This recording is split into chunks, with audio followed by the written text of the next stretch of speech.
Every day, we see the darker side of the world around us. We witness how people can hurt others in ways that are hard to understand. It's a sad part of life, but it's something we can't ignore. As someone who dives into the world of crime, I'm here to share the most shocking stories and try to understand what drives people to do such things.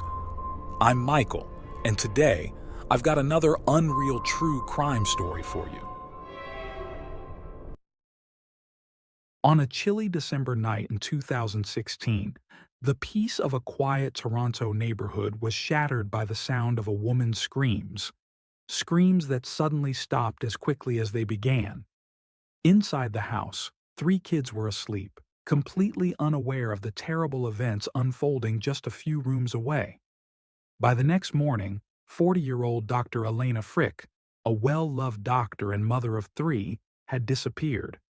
Her husband, Dr. Mohammed Shamji, claimed she had left the house with a suitcase and another man. But what seemed like a simple explanation was hiding something far darker. What really happened to Alana that night? And how did her perfect life take such a tragic turn?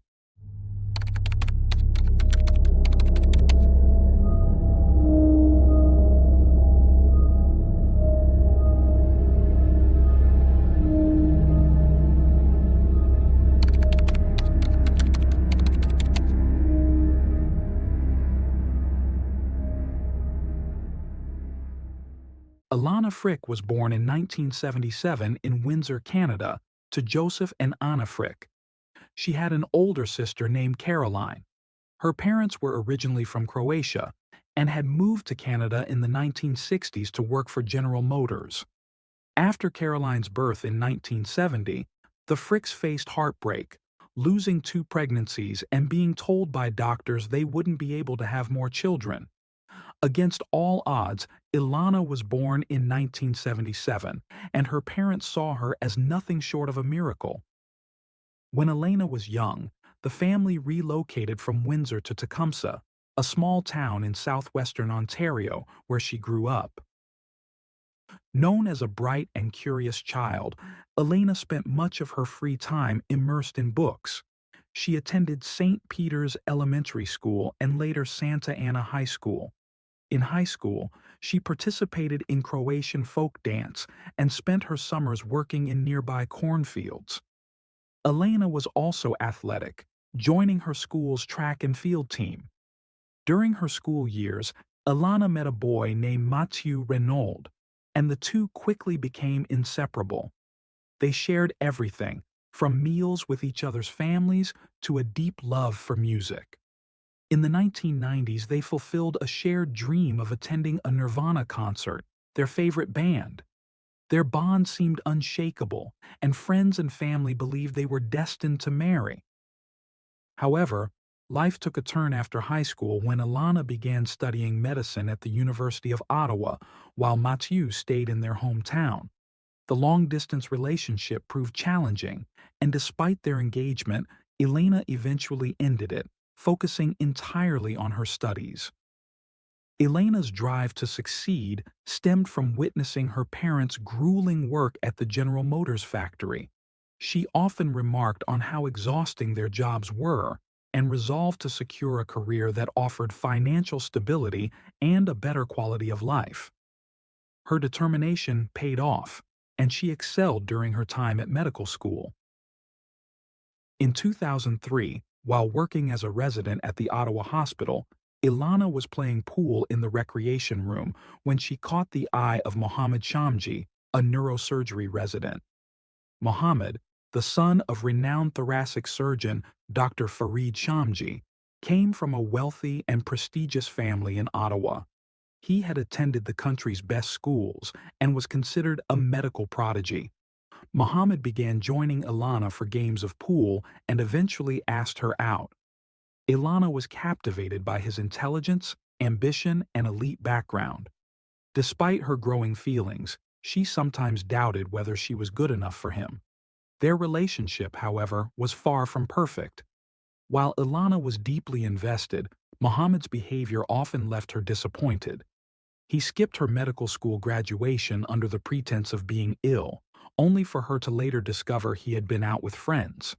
He was also unfaithful, seeing another woman from his university days. Despite these red flags, Muhammad's charm and persistence convinced Elena to stay with him, even after she had tried ending the relationship twice.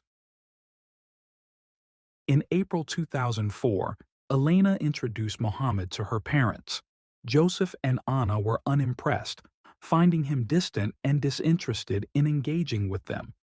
Joseph advised Elena not to settle for someone like Muhammad, believing she deserved better.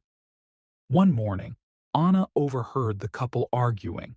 When she asked what was wrong, Elena, visibly upset, insisted it was nothing more than a sleepless night. Anna left them alone, assuming it was just a harmless disagreement.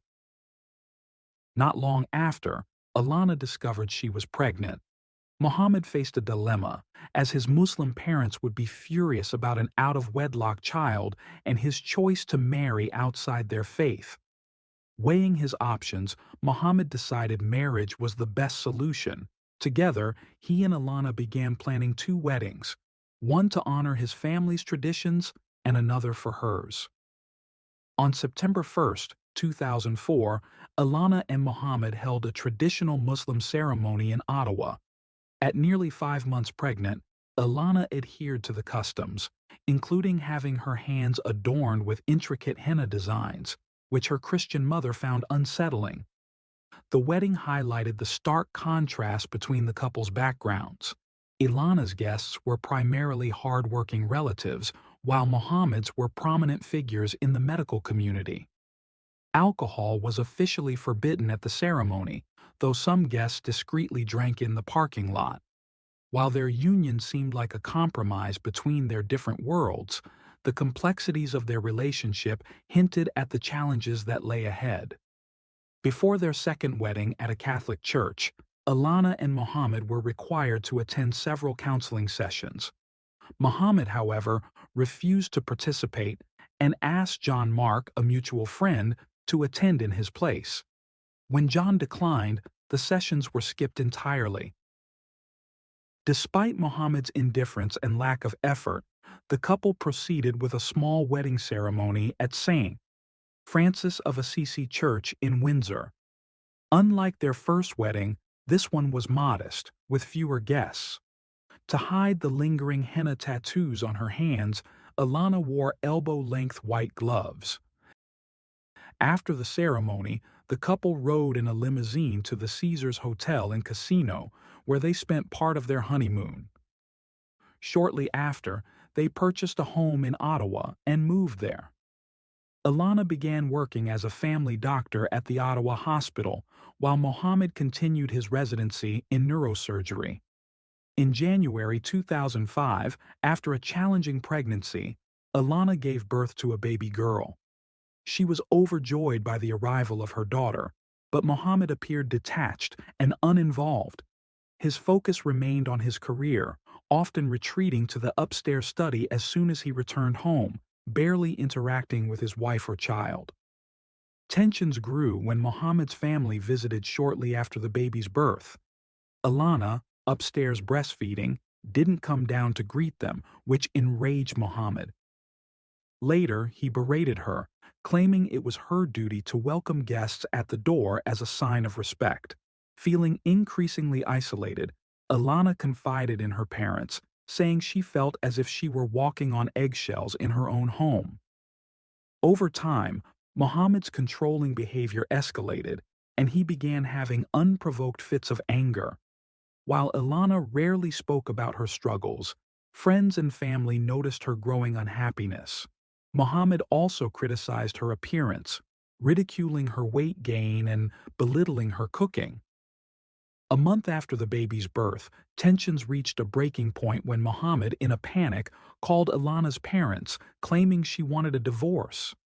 Elena quickly took the phone from him, assured her parents that everything was fine, and ended the call. Not long after, while her parents were preparing to attend church one Sunday, they received a missed call from Elena's home. Using their phone's redial feature, they called back, only to overhear a heated argument. Mohammed's furious insults toward Ilana echoed through the line, leaving her parents horrified. In the spring of 2005, Mohammed was accepted into a prestigious PhD program in biomedical engineering at Duke University in North Carolina. Seeing this as an opportunity, Ilana enrolled in Duke's master's program in public policy, and the couple planned to move to the United States that fall.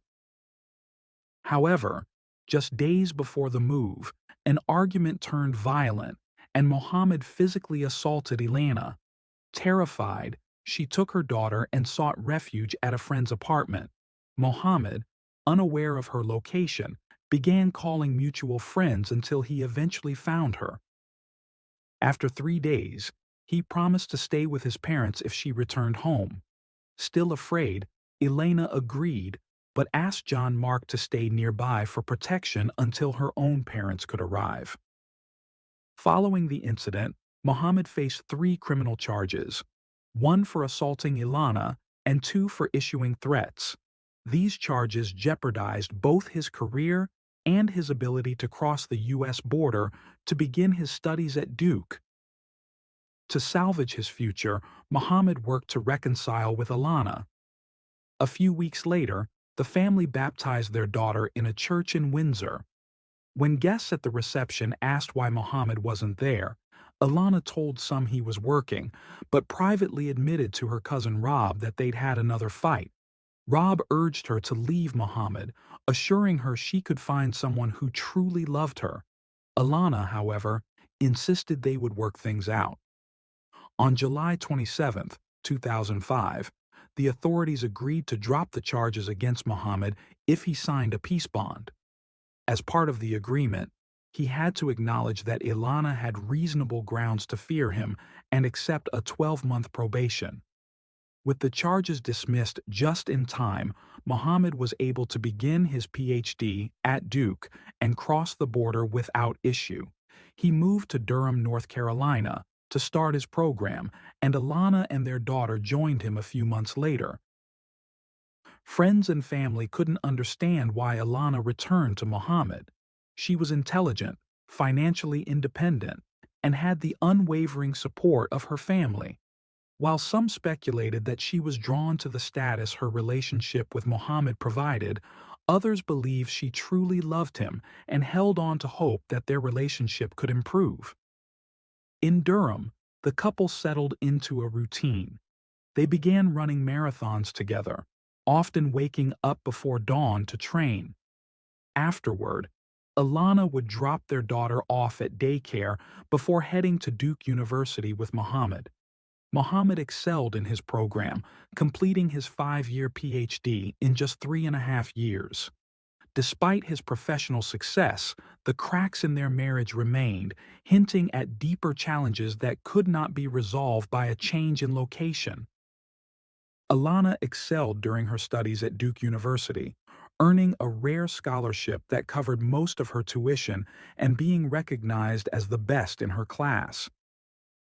After her classes, she would pick up Mohammed and their baby before heading home to prepare dinner, a routine she repeated almost daily. In 2007, nearly 2 years later, Ilana became pregnant again and gave birth to the couple's second daughter in November. Friends of the couple noticed an imbalance in their marriage. Ilana was the one who drove Mohammed everywhere he needed to go. When her friend Valentina Nikolova asked her about it, Ilana simply explained that Mohammed disliked driving. But the imbalance extended beyond transportation. Ilana was responsible for nearly everything in their household, from grocery shopping to assembling furniture and even changing light bulbs. Despite her efforts, Ilana often downplayed her own importance, frequently telling friends how brilliant Mohammed was and how insignificant she felt in comparison. To outsiders, Ilana appeared to hold control in the relationship. Yet, she always sought Mohammed's permission for even the smallest decisions, displaying an unusual submissiveness. Meanwhile, Mohammed would call her multiple times whenever she was out, demanding to know where she was and who she was with. In 2009, after completing their studies at Duke, the couple returned to Ottawa, Canada, and moved into a house near the hospital where they both began working. Ilana quickly became a beloved family doctor, admired by her patients, while Mohammed advanced in his neurosurgery specialization, earning an award for the exceptional care he provided. Around this time, the couple became active on social media, portraying themselves as a wealthy, happy family with beautiful children. However, close friends knew that Mohammed controlled Ilana's accounts, dictating which photos she could post and even pressuring her to harass people he didn't like. Mohammed's controlling nature extended beyond social media and into their daily lives. He denied Ilana permission to subscribe to her favorite newspaper and restricted who their daughters could play with, dismissing children from less affluent families. He often insulted Ilana, calling her useless and stupid, and claimed he would have been better off without her. In 2011, Mohammed moved to Calgary for a year to complete a spinal surgery fellowship. Shortly after, Elena discovered he was having an affair. She found emails confirming the relationship and noticed a credit card charge for a hotel stay with his mistress on Mother's Day. When confronted, Mohammed didn't deny the infidelity. Devastated, Ilana considered leaving him, encouraged by friends who believed she deserved better. Yet, she stayed. Ilana yearned for his approval, believed she had invested too much in their life together, and hoped to prove she was worthy of his love. Mohammed promised to end the affair, and shortly after, he secured his dream job as a neurosurgeon at Toronto Western Hospital. The couple relocated to Toronto, purchasing a $1.5 million home in North York. Elena left her job in Ottawa and eventually found a position at the Earl Bales Clinic. However, she admitted to friends that the new job didn't excite her. She had worked hard to gain knowledge and felt her skills were underutilized. Once settled, Mohammed suggested having another child, noting they had an empty room in their home and expressing his desire for a son. Ilana agreed, hoping a new baby would breathe life into their strained marriage. In October 2013, the couple welcomed a baby boy. For nearly 2 years after his birth, their relationship seemed to stabilize. During this time, Ilana grew close to her new boss, Allison Kaufman, who lived across the street from their home. Their daughters thrived in private school, and Mohammed gained a reputation at Toronto Western Hospital for performing miraculous surgeries. In 2015, Ilana left her clinic job to work at Scarborough Hospital's Family Medicine Unit and became a district delegate for the Ontario Medical Association. Though her career was flourishing, Mohammed resented her success, reigniting tensions in their marriage. In March 2016, the family traveled to Vermont, stopping in Ottawa first to leave their youngest son with Mohammed's parents. That evening, Mohammed called Elena's parents, claiming she had severely cut her right palm and was undergoing surgery. Ilana later provided conflicting explanations for her injury, including hitting a glass on the counter, cutting vegetables, and breaking a dish while washing. None of her stories seemed plausible, and it was clear her wound wasn't accidental. In Vermont, tensions escalated further. The couple argued about Mohammed's affair in Calgary, during which he cruelly compared Ilana to his former mistress, claiming the other woman was far superior. The argument turned violent when Mohammed attempted to strangle Ilana. Later, Ilana confided in friends about the incident but chose not to report it, fearing how U.S. authorities might handle a man named Mohammed. A few months later, the couple celebrated their 12th wedding anniversary, which would ultimately be their last. Ilana gave Mohammed a heartfelt card that read, "My dearest Mohammed, I love you with all my heart. 12 years, 3 kids, 4 cities, 2 countries, and a lifetime of memories. I can't wait for the next 50 years. But the truth was far darker than her words suggested. By late 2016, Ilana had started discussing divorce with Mohammed. Panicked, he begged her to reconsider, and though she agreed to think it over, her suspicions grew that he was involved with another woman.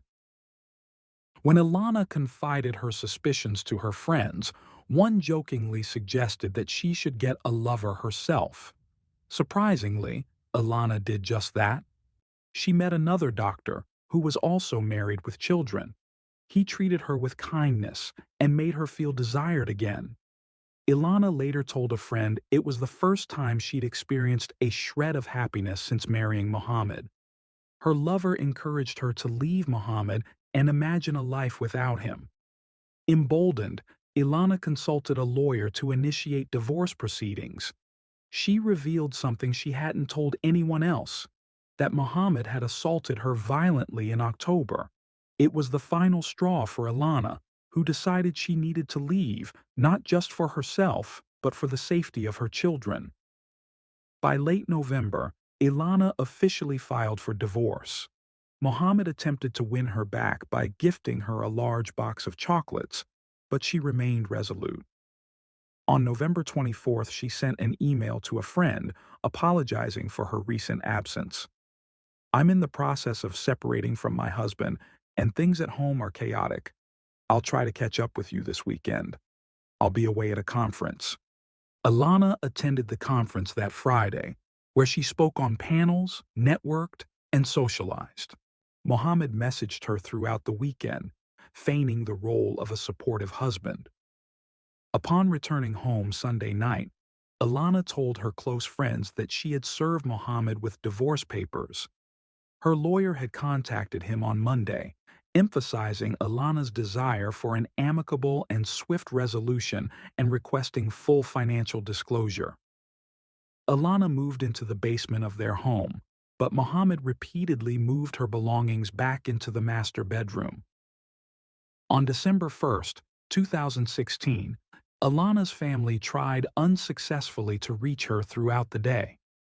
Worried, they called Mohammed, who hesitantly claimed that Ilana had left the house the night before with a suitcase and her boyfriend. Ilana's mother, knowing her daughter would never abandon her children, contacted Allison Kaufman, Ilana's former boss and neighbor, asking her to check the house. Allison peered into the garage and saw that Ilana's car was still parked there. She informed Ilana's parents, who immediately called the police and set out on an overnight drive from Windsor to Toronto. When officers arrived at the house, Mohammed repeated his story about Ilana leaving with a suitcase. Following protocol, they searched the residence for any signs of her, but found nothing. Later that day, police discovered a woman's body stuffed inside a suitcase near the Humber River. She was barefoot, dressed in pajamas, and had severe head injuries. The autopsy revealed she had been beaten, sustaining blunt force trauma before being strangled. The body was taken to Elena's parents for identification. While Ilana's mother, Anna, couldn't recognize her daughter due to the swelling and damage to her face, her father, Joseph, tearfully confirmed her identity. "This is my daughter." The investigation quickly pointed to Mohammed Shamji as the sole suspect. He was arrested the next day at a cafe, where undercover officers handcuffed him at his table. Police discovered that Ilana had attempted to call 911 on the night of her murder, but only managed to dial 611 before Mohammed stopped her. It was also revealed that he killed her while their 3 children were in the house. Their eldest daughter later recounted hearing her mother's screams from her room. Fearing an intruder, she crept to her parents' bedroom and saw her father lying face down on the bed. When he noticed her, he ordered her back to her room. The crime shocked Canada, garnering widespread media attention. The seemingly perfect marriage of 2 accomplished doctors had ended in unimaginable tragedy. Elena's funeral was held on December 17, 2016, at St. Dean Francis of Assisi Church in Windsor, the same church where she had been baptized and married the man who would eventually take her life. While awaiting Muhammad's trial, Joseph and Anna Frick moved into their daughter's home to care for their grandchildren, ensuring they could remain in their school during such a difficult time. In May 2019, over 2 years after the crime, Mohammed Shamji pleaded guilty as part of a deal with prosecutors, avoiding a full trial. He was sentenced to life in prison, with no chance of parole for 14 years. The case received extensive media coverage, and millions of Canadians followed the sentencing. Alana's eldest daughter publicly stated that she hated her father for what he had done and doubted she could ever forgive him.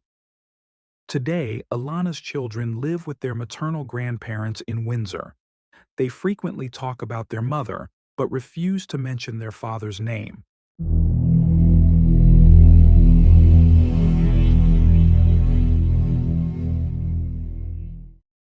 Thanks for tuning in to Unreal True Crime. If you're intrigued by mysteries from around the world, check out our new channel, Latin Crimes, where we dive into the gripping true crime stories of Latin America. Don't miss out. Subscribe now for more thrilling investigations.